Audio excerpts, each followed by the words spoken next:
The 31st day of December 2020, my birthday. And I always try to be the best I can be, not only on my birthday, but year round. And Abaco is important to me, especially North Abaco, my birthplace. And if anybody has been to Little Harbor and saw a sculpture by Randolph Johnson and Pete Johnson, it's called The 9 Ages of Man. And it goes from you creep until you lay in the grave. I am up on the peak of the 9 Ages of Man, born in 1961. Lots have gone in the hurricane. We have lost thousands of people, so much that the government of the Bahamas didn't even count them, nor name them. This is the F&M regime. So I dare not waste time on negativity, but try to give information, correct information, and especially on my birthday. Recognize that Baker's Bay being closed over 1 year. And so Baker's Bay, in my view, has been like Somalia. Dr. Marshall, a managing partner of Baker's Bay, has been the head parrot of Baker's Bay. And the human resource manager, Ann Lightburn, has been the second parrot in the treatment of my Abaconians. You imagine a project was done in Abaco, and Abaco people were not recognized.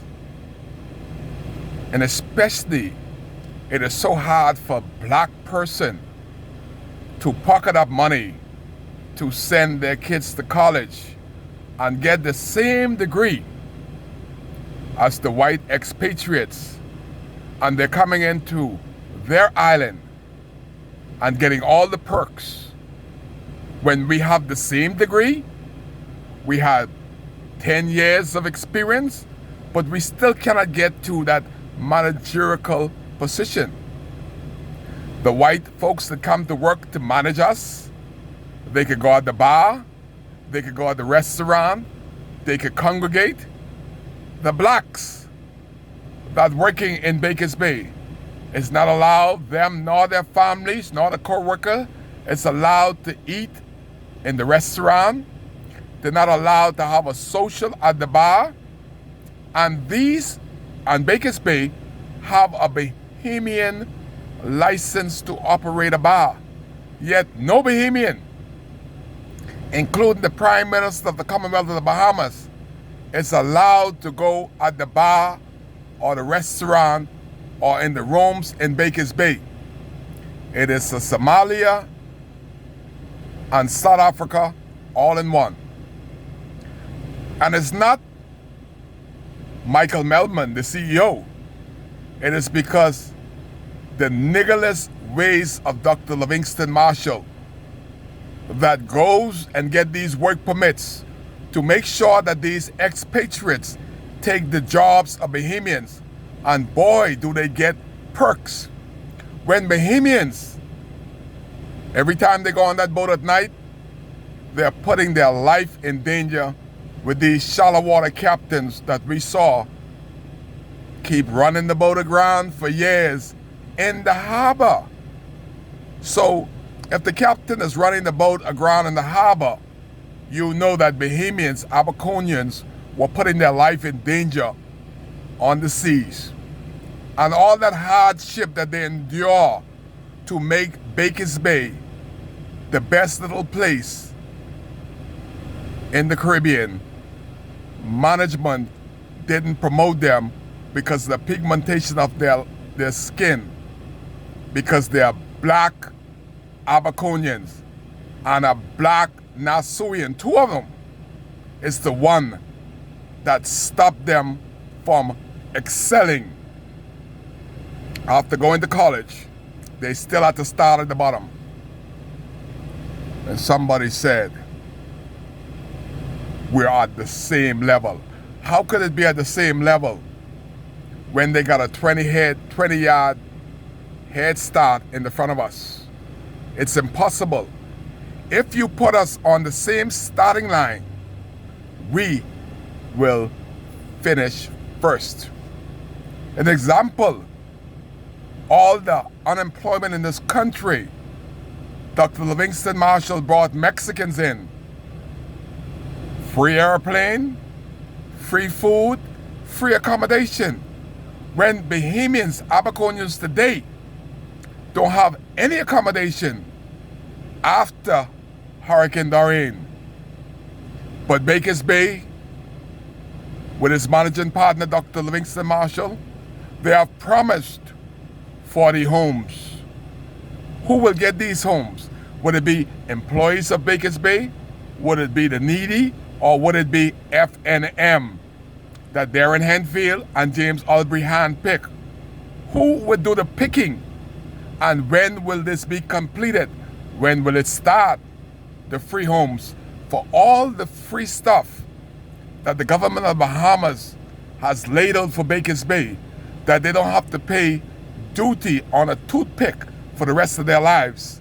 And all their heads of agreements, the police station, the fire station, the low-cost homes. Bakers Bay has promised the low-cost home for Bahamians in Guanakee 14 years ago, and not one low-cost home has been put there for employees of Bakers Bay. So I'm yet to see how they're going to roll out this 40 homes that they're going to give this weightless, useless F&M government to give out.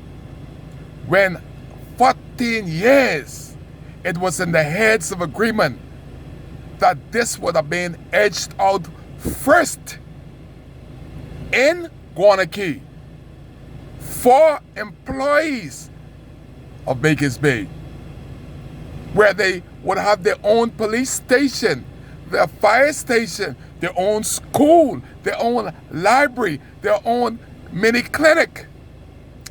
None of this that was sworn for, signed upon in the heads of agreement 14 years ago has been done to date. Yet, they come with empty promises of 40 homes to try to make this weightless F&M government look like they care. It is not the F&M monies. It is Bakers Bay handout. And they're not doing us no favor because they have had excess of over $100 million of duty-free, easily over $100 million. So you think if the government give them over $100 million free, these 40 homes gonna cost $100 million? They still owe us, the Bahamian people, Abaco people, some refund on what we have done. But you will recognize, Dr. Livingston Marshall, that Bahamians were treated so badly, especially Abaconians, in Bakers Bay. They decide not to go back.